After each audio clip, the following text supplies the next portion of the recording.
There are times when I'm lying down on my bed, staring at the ceiling, because my phone died and I don't want to get up to get my laptop. During these times, I like to look back at my actions and behaviors from my younger days. I will suddenly remember an embarrassing situation and feel a fresh dose of humiliation, like when I threw up after running a mile during my PE class because I am built for physical capabilities like a banana is built for constructional foundation. After I push those memories into the repression lobe of my brain, I start to notice some patterns of behavior. I had a lot of gay tendencies. And still do to this day. I would stare at the boobs and butts of the ladies around me. I would pay particularly close attention to the Jessica Rabbit scene from Who Framed Roger Rabbit.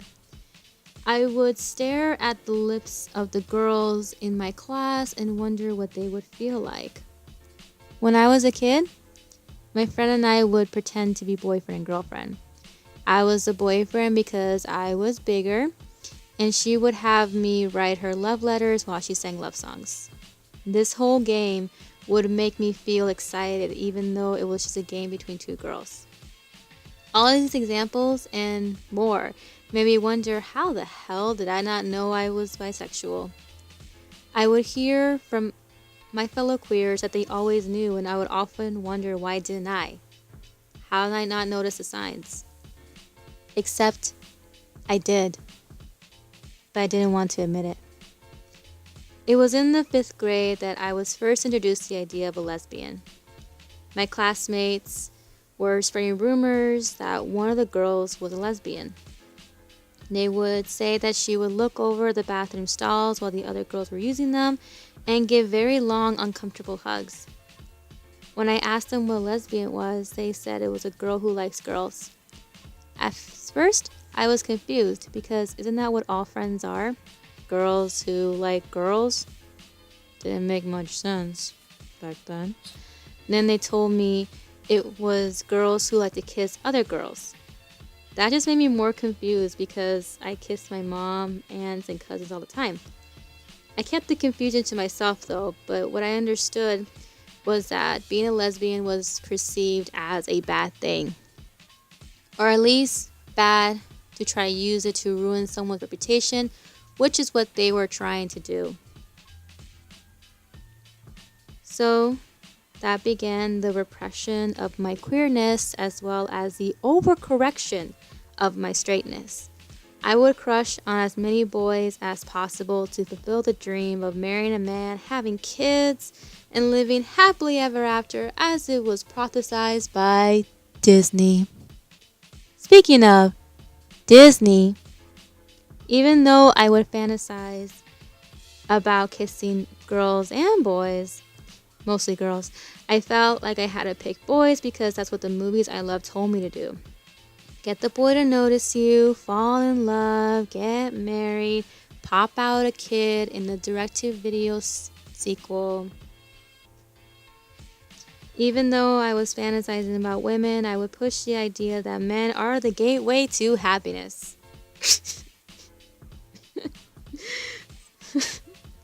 So I would just kind of push those gay thoughts and chase my Disney dream. This idea followed me all the way to college. Either you're gay or you're straight. Since I liked men, that must mean I'm straight.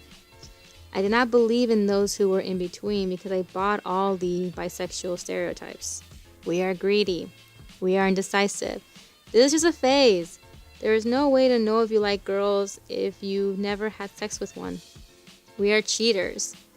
I believed all this stuff about us, and I didn't want to be associated with those false negative stereotypes, so I denied bisexuality.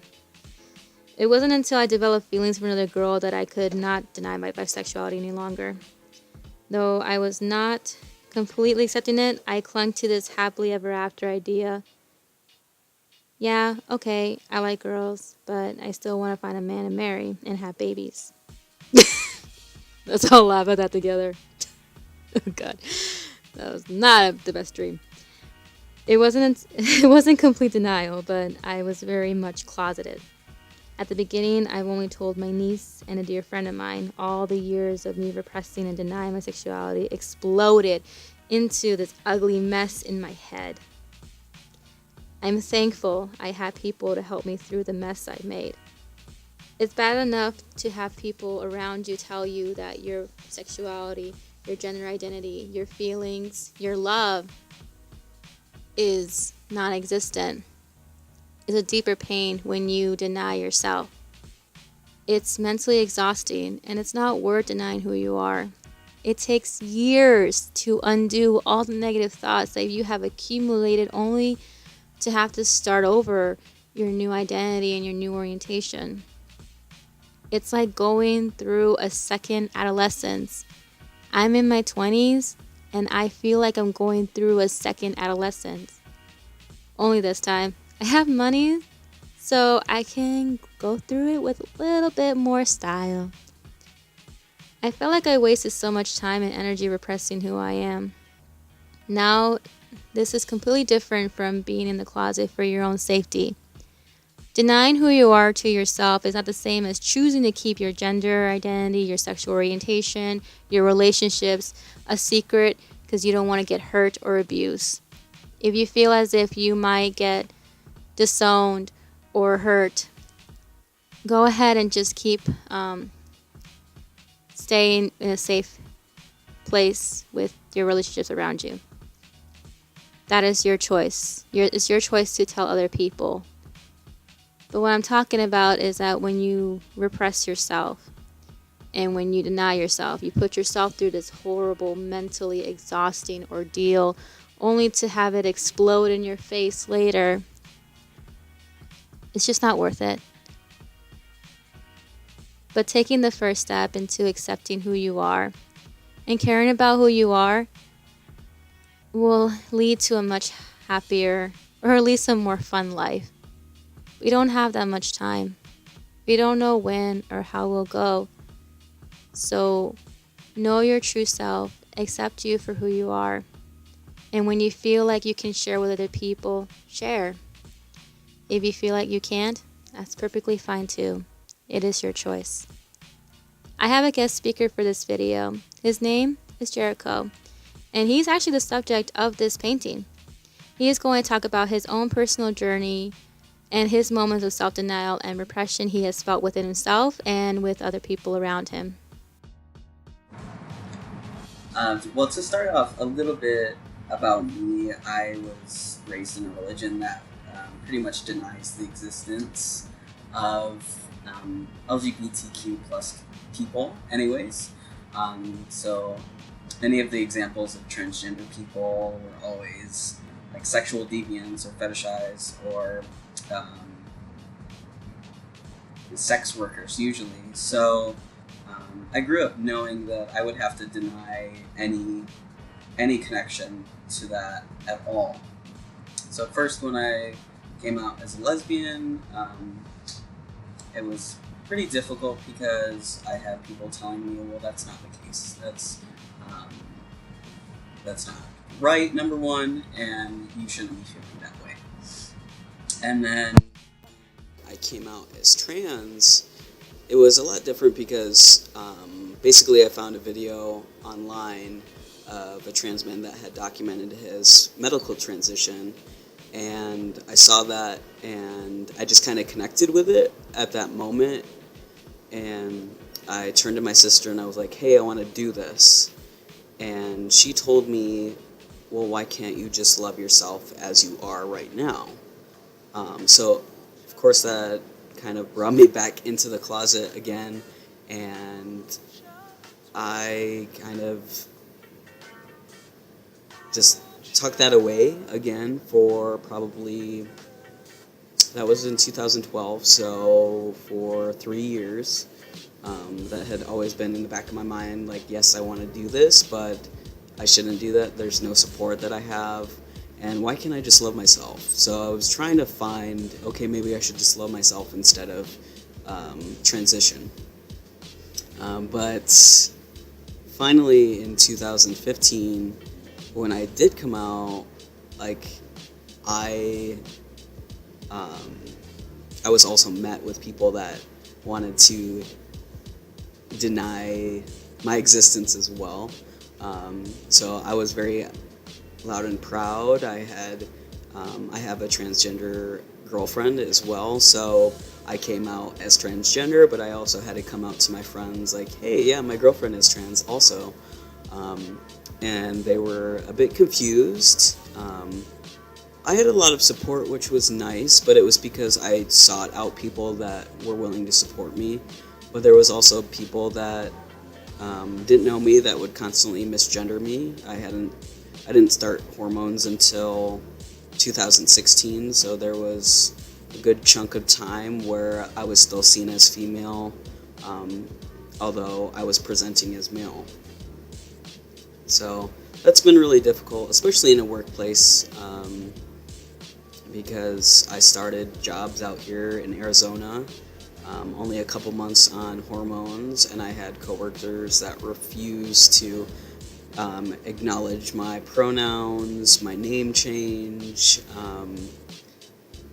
asked me very invasive questions, actually make comments about other trans individuals in front of me, and a lot of them either knew I was trans or they knew there was something different about me that I wasn't willing to divulge to them because I didn't feel safe. So I've had a lot of experience with that, and it took a long time for me to overcome the self-denial because, again, I was raised in that way of thinking. So it was 18 years, and I'm still unlearning a lot of that self-hate. So it'll take some time. It's a learning process. I have very difficult days where a lot of those ways of thinking come back, but I try to do my best to be as visible as possible because now a lot of people don't, most people don't think twice when they look at me. They're like, okay, he has a deep voice, he has facial hair. They don't think twice. They don't think that I'm trans. So I do my best to be vocal and visible about people because it kind of challenges their mindset too. They're like, oh, well, you're a trans person. Like, you can't deny it now because you physically see me as a male, which is awesome. So if anybody's dealing with that, I just know that it takes some time and you'll get there. I hope you enjoyed this video.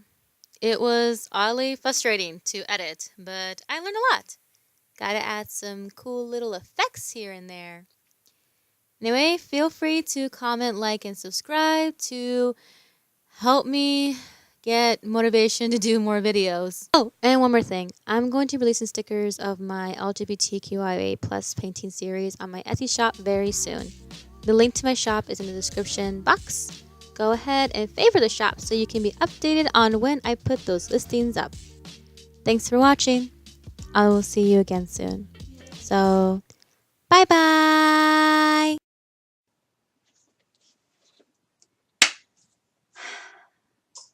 It's as done as it's gonna get.